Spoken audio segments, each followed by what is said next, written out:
the world? Oh wow, that's looking really close. That's getting really close, actually. Well, maybe I should... So, it seems good old M. Night Shyamalan has returned once again to drop us an intriguing piece of media, you can say, only for him to delve right back into the shadows and to reemerge once again in a couple years. Like a box of chocolates, you just never know what you're going to get from him. Even though I haven't seen all of his movies, I have at least checked out the most notorious ones, both ones that have been critically and commercially acclaimed, and ones that have been universally hated or even bombed at the box office. I mean, come on, The Last Airbender, masterpiece. After Earth, can't get more innovative than that. Oh, come on, The Happening. It's the wind. It's the wind. How can somebody think of these things? I would say the first movie that I saw that seemed to be his comeback was The Visit back in 2015, I believe it was, but I didn't get to see that one until many years later. It wasn't until Split where I noticed he seems to have just gone back to the more small-scale horror thrillers that he was known for in the first place. And I was pretty floored by Split. I think I really enjoyed it. So since then, he seems to have been slowly inching his way back to where he once was prior to his interesting streak in the late 2000s. It seems as though he's made a comeback with his bizarre stories that he comes up with, and when you just hear the pitches or even the log lines of all of his movies, it just seems like it should always be a home run, and I believe that's just where half the fun is when watching his movies. It seems as though his reputation seems to be a lot more popular than his actual work at a certain point. Either way, I admire Shyamalan for basically saying, screw you guys, I'm gonna go make movies that I want to make, and I don't care how it's gonna perform or how it's gonna be received, and anybody who hates it or doesn't like it, so be it. I'm still gonna make it, and I'm gonna keep making these no matter what. And I don't even need big studios to help me fund it, because I will fund a majority of this movie's budget from my very own pocket, because I can. So fuck you guys. I think it's very admirable for him to go with his gut instinct here, because when a filmmaker has complete creative control and freedom, they're bound to get very experimental. It's when those filmmakers get experimental that can yield to some pretty interesting results. Refreshing results, I would even say, at the theater. As if I'm not late enough to the party, I still need to review his 2021 Old. I just wanted to go ahead and review this movie while it's still fresh, while it's still new, to see if anybody who would be somewhat interested in M. Night Shyamalan's previous movies and just his notorious work in the past, if they themselves would be interested in seeing this. So here we go. Knock at the Cabin. While vacationing at a remote log cabin, a little girl and her parents are taken hostage by armed strangers who demand the family make an ultimate sacrifice to avert the apocalypse. And positively, spoiler alert. So I'm going to start off with the story here. So from the pretty vague trailers and even the log line, you would think at this point with M. Night Shyamalan's movies, he tends to have a major twist at the very end, or just some sort of ex machina or some sort of reason that is causing catastrophe or a disaster. He seems to do that in a twisty manner. But overall, this is a straightforward premise with not too much ambiguity by the end, and it provides most of the answers that you may have after watching the trailers and even during the majority of the runtime of the movie. When you have questions, they will be answered by the end of the runtime. Everything involving the central conflict of the apocalypse is solved by the end. I would say the most powerful aspect of this story, and even the most intriguing aspect that did hook me into seeing this movie in the first place from the trailers, was the mystery. The mystery element of the unknown, of these mysterious four figures arriving at this random location, demanding that this family has to make a sacrifice to save the earth. You are constantly wondering if this is actually going to happen, or if this is all just bullshit, if it's all just lies. It balances just right on that line between these characters giving enough vague exposition to believe the apocalypse will actually happen, but there's even a hint of doubt in their characters. You can kind of hint that these characters might actually doubt this from happening. And even clear observations from the main family to where the idea of all of this happening could potentially all be a ruse. It could all just be some setup for these four to just rob this family. For the majority of the movie's runtime, it just completely flip-flops between, is this really happening, or this is really not happening at all. And I think Shyamalan and the other screenwriters are very much aware of the questions that we, the audience, will be asking throughout the movie's runtime when it comes to logic, because with these two parent characters, one was a lot more susceptible in believing what these four had to say, while the other one was very much a skeptic when it came to all of what they were claiming. It just felt very meta, as if they were saying, hey, we know you, the audience, are going to ask these questions, so let's have one of these characters represent you, the audience, and eventually he'll also get turned because all of this is gonna be real. So I'll give him that one. That was pretty slick of them.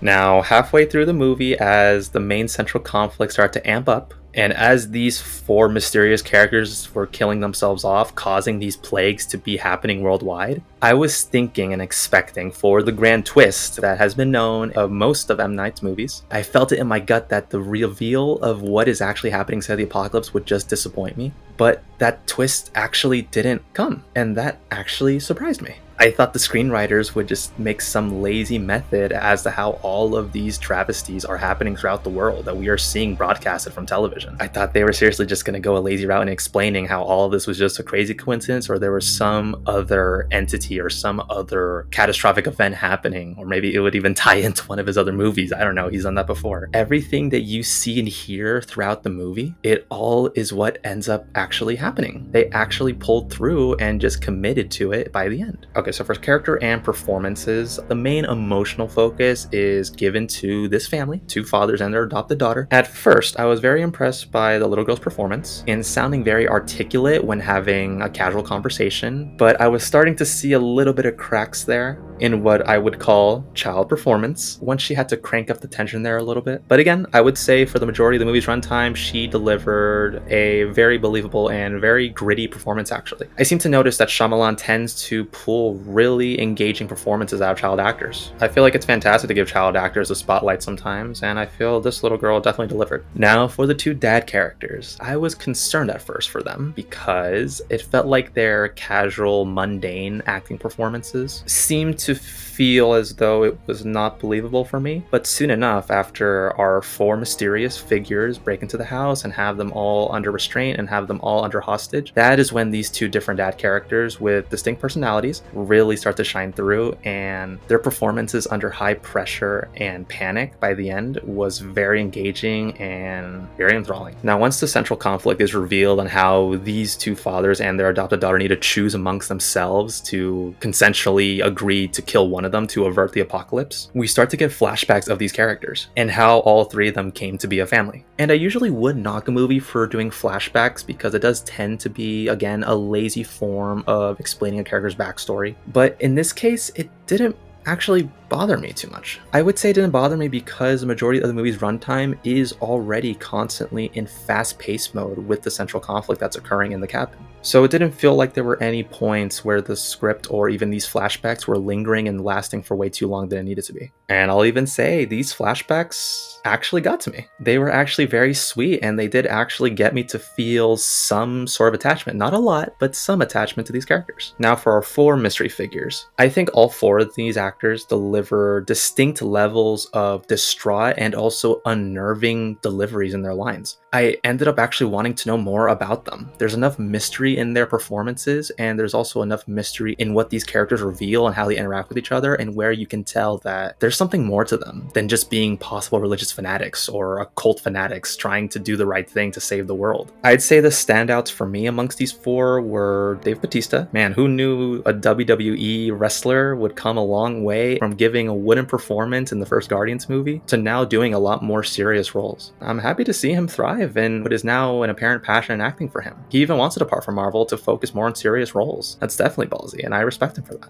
And oh my, for mysterious figure number 2, oh my god, guys, can I just say how happy I am to see Rupert Grint again? I haven't seen this man in a movie role since Ron Weasley. I know he's been in a few things, I haven't seen these projects he's been in. This is the first time I've seen this man in a movie since Harry Potter. And get this, he was absolutely captivating in this movie for me. He was intense, and there was something quite unsettling about his performance and how his character didn't want to do the things he was doing here in this movie. And you felt it, and you heard it. Every little mannerism he had, it was just so engaging. Good to see you again, Ron. And people say gingers have no souls. They could have easily just made all these characters just insane religious fanatics who feel no remorse for what they are doing here to this family. But you can tell that they don't want to do this. All of this is equally unpleasant for them. There's even moments where they actually doubt everything that is happening for brief moments. Everything that has to do with the apocalypse, they are doubting it until the first plague happens. That really brought them up from just being generic religious fanatics. Moving on to the themes. I was having a hard time pinpointing what the theme was and what M. Night was trying to say with this movie. Up until the very end, I would say. The main obvious one from the beginning is the homophobic allegory with our two father characters, but I wouldn't consider that the main driving theme of this movie. I usually would consider the main theme is usually what is representative of the antagonist or what is the main central conflict that is endangering our characters. Hence why I wouldn't consider the homophobic allegory a central theme. It's certainly a supporting theme, but not a main central one, because I wouldn't say that is because it's not the reason why these characters are in this specific situation. I would consider the main central theme to be that of ultimate sacrifice amongst people that you absolutely love and cherish. These characters choosing which of them has to die in the end to avert the apocalypse, and the other two now having to spend the rest of their lives without somebody who is so important and somebody that they love so dear. That to me is the central theme. I would say that's pretty relatable to think about. So many broken homes and so many broken families. I feel like many people who grew up in an environment like that will absolutely relate to this whole concept and will absolutely get on board with this whole theme. The whole left behind of losing someone is painful enough, but losing them to an unforeseen tragedy, that's just beyond imaginable. And I would say one last supporting theme that was present in this movie for me was that of religious fanaticism and how a mob community of followers can commit heinous acts in the name of their god or their religion. Not to get into a religious debacle or to a religious debate or to a religious rant. Usually when it comes to many religions throughout the world, throughout history, many of them have to do a lot with sacrifice to preserve these beliefs. And it usually just results in cruelty and unjust behaviors. I don't recall a movie saying this about religion in a while, maybe even ever actually. This might be the very first movie to ever make me remember or think about that. It was pretty thought-provoking for me actually. Now on to the ridiculous. This is just going to be a mixed chunk of things that I absolutely adored, things that stood out to me, or even maybe some particular questions I may have had. In terms of an actual twist, the only thing we really got was a reveal that these four mysterious figures represent the four horsemen of the apocalypse. These four characters representing something that has been described in the Bible as ethereal and grand beings just being resorted to just mere human bodies was a pretty innovative move actually. Just the whole interpretation of this catastrophic event that is supposedly still destined to happen according to the Bible. I'm still waiting on the Bible too. That's going to be epic. It was just equally ballsy, but also just equally insane at the same time, to just the point of ridiculous. And here I go getting nitpicky with it. As for inconsistencies in the script, the four horsemen stated 3 of the family members have to all consensually agree to kill one of them off,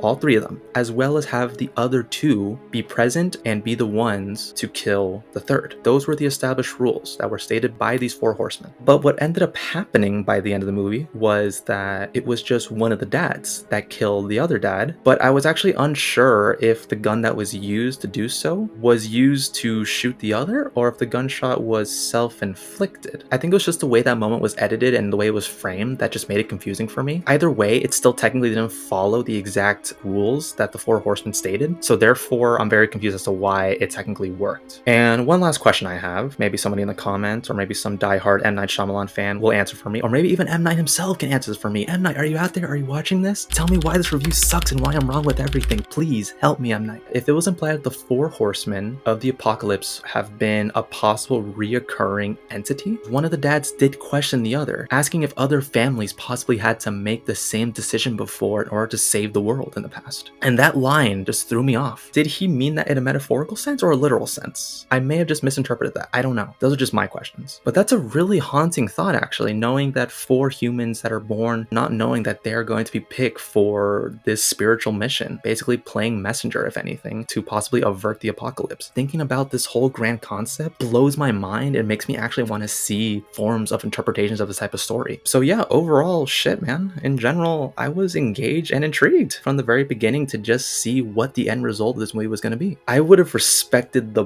balls, the absolute massive testicles on M. Night Shyamalan. Wait, hold up. If they went with the ending of the family choosing to actually let the world burn because they love each other that much and cannot make such a decision to sacrifice one of their own, and having the movie finishing off with them venturing off to the crumbling earth of the now destined apocalypse that is to happen, holy shit, that would have been an insane ending. That is an ending that would absolutely have subverted expectations. I would not be surprised if there's an alternate cut of this ending somewhere out there. Overall though, I would still say the ending here was still fairly ballsy. Seeing one of the fathers and the daughter now distraught with everything that has happened at the very end take off together, and now having a new perspective on life shown by just a quite hilarious ending moment involving a radio and a cheerful song, it just kind of hit in the right places in me questioning how much I would be willing to sacrifice, how much you, the audience, would be willing to sacrifice if you wanted to save the world or not. the choice is yours. And that, I would say, is the definition of a thought-provocative story. So damn, Shyamalan, welcome back.